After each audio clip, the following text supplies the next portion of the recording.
Hello दोस्तों, पिछले class light का छोटा सा पार्ट स्टार्ट करने के बाद आज फिर से आप लोग के लिए उसी टॉपिक को जस्ट आगे बढ़ाते हुए बहुत अच्छा सा कॉन्सेप्ट लेकर आया हूं, जिससे कि आप किसी भी एग्जाम में कैसा भी क्वेश्चन हो आप खुद से बना कर दे सकते हैं। हमारे पास या आपके पास चैलेंज ये है कि चीजों को समझना। रट तो बहुत दिनों से रहे हैं, लेकिन चीजों को समझेंगे तो आपको रटना आसान हो जाएगा। और चूंकि ये ऑब्जेक्टिव एग्जामिनेशन होती है ना, हम लोग जो एग्जाम देते हैं ये ऑब्जेक्टिव पैटर्न पे होता है। तो जब आपका अंडरस्टैंडिंग अच्छा होगा तब आप बहुत सारे क्वेश्चन को एलिमिनेशन मेथड के माध्यम से अब बहुत सारे क्वेश्चन को ना आते हुए भी आप सही कर पाओगे। ठीक है ना। तो पिछला जो टॉपिक हम लोग का स्टार्ट था वो था सोर्सेस ऑफ लाइट। हम लोग ने यहाँ पर क्लियर किया था luminous body and non luminous body. इन सारी बातों को एकदम अच्छे से नोट कीजिएगा। आप अपने देखिए, मैं इतना जो नोट्स लिख रहा हूं वो आपके लिए लिख रहा हूं कि आप बहुत अच्छे से वीडियो को पॉज करके आप नोट लिख सके। ठीक है ना। तो नोट्स भी आपको मिल रहा है, आप इस नोट्स को अपने कॉपी में बनाते हुए जाइएगा और वीडियोस को 1 से 2 बार आप देखेंगे, आपका हर प्रकार का कॉन्सेप्ट क्लियर हो जाएगा। तो चलिए आज स्टार्ट करते हैं। आज हमारा उसी टॉपिक यानी सोर्सेस ऑफ लाइट को आगे कंटिन्यू करते हैं। हम लोगों ने पिछले क्लास में पढ़ा था कि स्टार और सन में इतनी वास्ट अमाउंट में हीट और लाइट एनर्जी प्रोड्यूस करता है। इसका वजह क्या है? आपसे क्वेश्चन पूछा जाता है कि सन में कौन से गैस प्रेजेंट है? तो सन में मेनली रूप से हाइड्रोजन गैस प्रेजेंट होता है। क्या होता है? हाइड्रोजन गैस की मात्रा सबसे ज्यादा होती हैं किसमें? सन में। सन इतना लार्ज अमाउंट में हीट और लाइट क्यों प्रोड्यूस कर पाता है? क्योंकि सन में हाइड्रोजन का एक सर्टेन कंडीशन, मतलब कुछ ऐसे स्पेसिफिक कंडीशंस होते हैं और उस स्पेसिफिक कंडीशन में हाइड्रोजन का फ्यूजन हो जाता है। हाइड्रोजन का फ्यूजन मतलब दो हाइड्रोजन मिलकर हीलियम का फॉर्म करता है। हाइड्रोजन का फ्यूज होने के बाद वो हीलियम का फॉर्मेशन करता है। जब कभी भी हाइड्रोजन का फ्यूजन होने के बाद अगर हीलियम का फॉर्मेशन होता है तो ड्यू टू दिस कंडीशन, इस ऐसे सिचुएशन में लार्ज अमाउंट में यानी वास्ट अमाउंट में heat and light energy produce होता है, जिसके वजह से सन में हाइड्रोजन गैसेस ज्यादा होते हैं और एक स्पेसिफिक कंडीशन मिल पाता है, जिसके कारण हमेशा ये हाइड्रोजन फ्यूज होकर हीलियम बनाता हुआ रहता है और जिसके कारण ये हमारा जो सन है और स्टार है ये लार्ज अमाउंट में हमें हीट और लाइट एनर्जी प्रोवाइड करता रहता है। ठीक है। यानी पहला क्वेश्चन बन सकता है कि सन में कौन से गैसेस प्रेजेंट होते हैं? तो हाइड्रोजन। सन लाइट इतना प्रोड्यूस क्यों करता है? तो फ्यूजन के कारण दो हाइड्रोजन फ्यूज होकर हीलियम का फॉर्मेशन करता है, इसके कारण vast amount of heat and light energy दोनों प्रोड्यूस होता है। तीसरा क्वेश्चन आपसे पूछ सकता है कि सन में सबसे ज्यादा, मतलब सन का टेम्परेचर की अगर बात करोगे तो सन का टेम्परेचर में अप्रॉक्सीमेटली टेम्परेचर की जब बात की गई है तो 300 मिलियन डिग्री सेंटीग्रेड, ठीक है ना, 300 मिलियन सेल्सियस टेम्परेचर होते हैं सन के कोर साइड पार्ट वाले। मतलब टेम्परेचर अब वहां पर मेजर तो नहीं कर सकते ना लोग जाकर, ठीक है, लेकिन अप्रॉक्सीमेटली उसका जो टेम्परेचर होता है, सन का जो कोर का टेम्परेचर होता है वो 300 मिलियन सेल्सियस होता है। ठीक है ना। यानी तीसरा क्वेश्चन आपके पास रेडी हो गया। अब बात होता है कि ये जो हाइड्रोजन का फ्यूजन होता है, हाइड्रोजन का जो फ्यूजन होता है, तो हाइड्रोजन का फ्यूजन होता है तो उस प्रोसेस का कुछ ना कुछ नाम होगा। तो हाइड्रोजन का फ्यूज होकर जब हीलियम का फॉर्मेशन होता है तो उसे बोला जाता है थर्मोन्यूक्लियर प्रोसेस। यानी जिस प्रोसेस के द्वारा सन के कोर में हाइड्रोजन का फ्यूजन होता है उस प्रोसेस को बोला जाता है थर्मोन्यूक्लियर प्रोसेस। क्या बोलते हैं? Thermonuclear process. ये हो गया कि आखिर हम लोग पढ़े प्राइमरी सोर्स ऑफ लाइट हमारा क्या होता है? सन। और सन में इतना वास्ट अमाउंट में हीट और लाइट एनर्जी क्यों प्रोड्यूस होता है, और ये प्रोसेस अनुमानित रूप से कहलाया जाए तो 500 मिलियन ईयर तक ये कंटिन्यू चलता रहेगा, तब तक भी ये प्रोसेस ये खत्म नहीं हो सकता है। इसीलिए ये हमारा कॉन्सेप्ट आता है। यानी आप आज सीखें कि आखिर ये सन, ऐसे भी जानकारी के फॉर्मेट में समझिए कि सन इतना वास्ट अमाउंट में हीट एंड लाइट एनर्जी क्यों प्रोड्यूस करता है। चलिए अब इसके आगे के टॉपिक अगर पढ़ने वाले हैं तो पिछले क्लास में मैंने डिस्कस किया था। मैं यहां बोला narrow band of electromagnetic radiation, और हम लोग वहां पर बोले थे इलेक्ट्रोमैग्नेटिक वेव, ठीक है ना।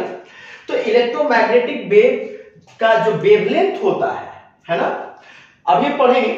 वेवलेंथ जो होता है 4 × 10⁻⁻7 मीटर। यहां पर देखो कल जो मैंने पढ़ाया था 400 नैनोमीटर बोला था, ठीक है ना। तो 400 नैनोमीटर और यहां पर 4 × 10⁻⁻7 मीटर, दोनों सेम ही चीज है, लेकिन यहां पर मीटर में बताया गया है तो 10⁻⁻ कितना हो गया, 7 हो गया। फॉर वायलेट रे हम लोग जानते हैं, अभी पढ़ेंगे रेनबो का फॉर्मेशन जब की बात करते हैं। रेनबो भी हमारा क्या है, लाइट का एक नेचुरल फिनोमिना है ना।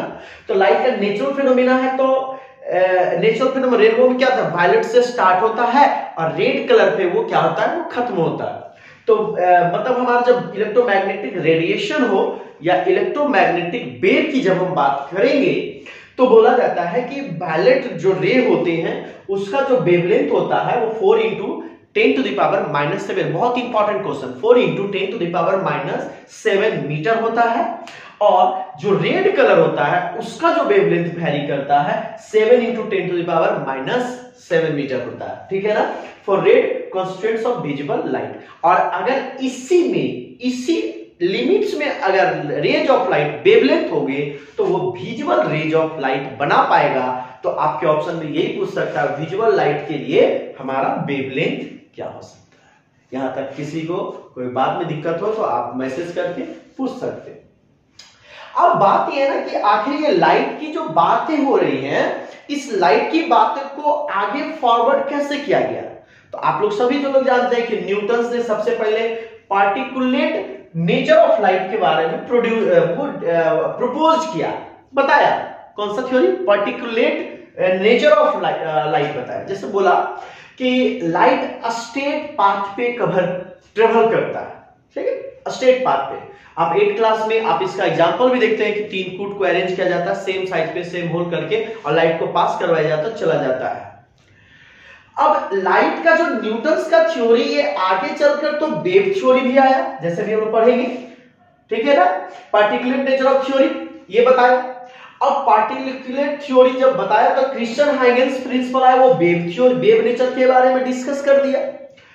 तो आखिर ये थ्योरी को हटाया क्यों नहीं गया। अभी तक हम लोग न्यूटन्स की थ्योरी को, अभी भी हम लाइट को स्ट्रेट पाथ पे मानते हैं।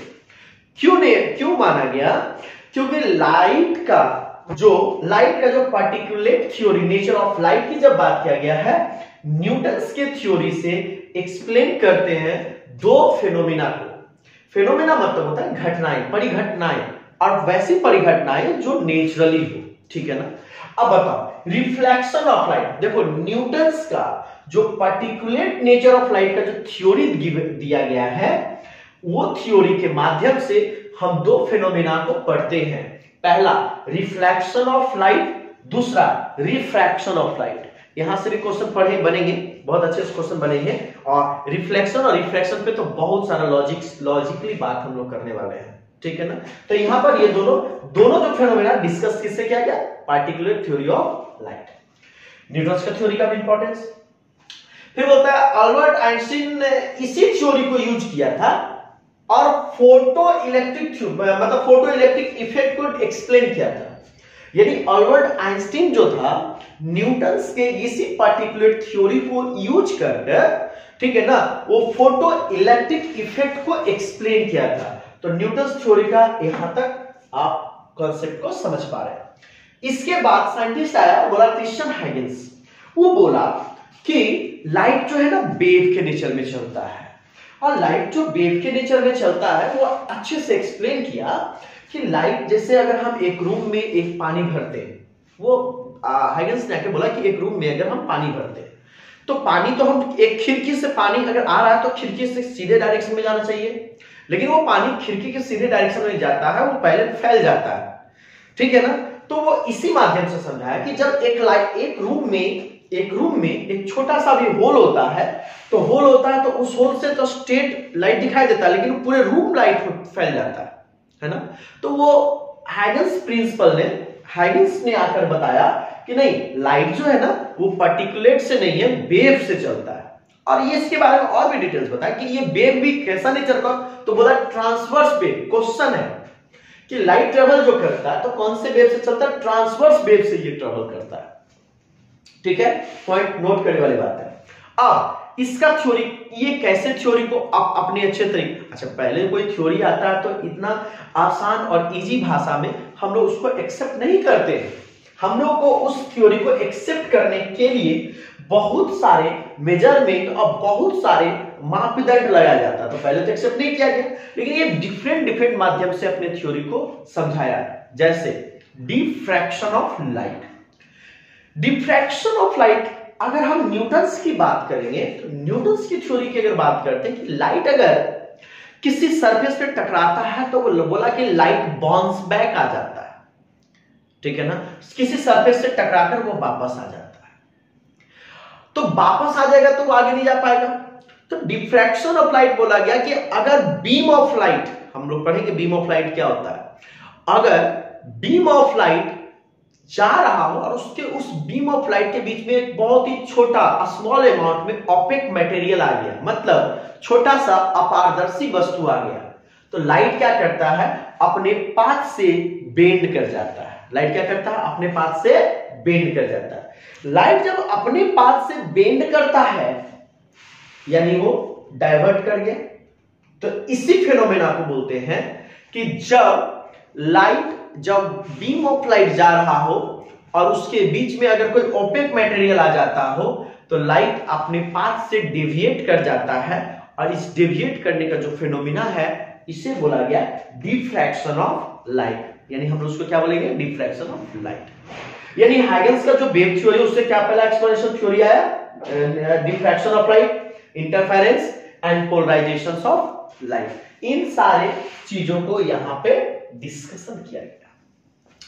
अब हम लोग अगर बात करना चाहेंगे तो लाइट जिस माध्यम में ट्रेवल करता है, जैसे हम लोग जिस माध्यम से चलते, रोड पे चलते, तो रोड हमारे लिए क्या है, मीडियम है ट्रेवल करने का। ठीक है ना, वाटर क्या है, ट्रेवल करने का। जब हम जहाज में बैठते हैं, शिप में बैठते हैं, तो वो वाटर क्या है, मीडियम है। कैसा मीडियम है, ट्रेवल करने का। आकाश में अगर एरोप्लेन की यूज करते हैं तो वो भी हमारा मीडियम है, क्या है, ट्रेवल करने का। ठीक है ना, तो डिफरेंट मीडियम होता है। उसी तरीके से लाइट को ट्रेवल करने के लिए भी मीडियम का जरूरत होता है। अब फाइनल जो यहां पर थ्योरी आया लाइट के बारे में, तो बोला गया लाइट डुअल नेचर, यानी लाइट दोनों नेचर शो करता है, यानी पार्टिकुलेट नेचर को भी वो शो करता है और वेव नेचर को भी शो करता है। डिपेंड करता है कि दोनों depending upon its interaction with matter, मतलब लाइट में डुअल नेचर है। अभी जो प्रेजेंटली जो हमारा लाइट के बारे में थ्योरी दिया गया है वो प्रेजेंटली ये है कि लाइट दोनों नेचर को फॉलो करता है, पार्टिकुलेट नेचर को भी फॉलो करता है और वेव नेचर को भी फॉलो करता है। ये डिपेंड करता है कि उसका इंटरेक्शन उस समय किसके साथ हो रहा है।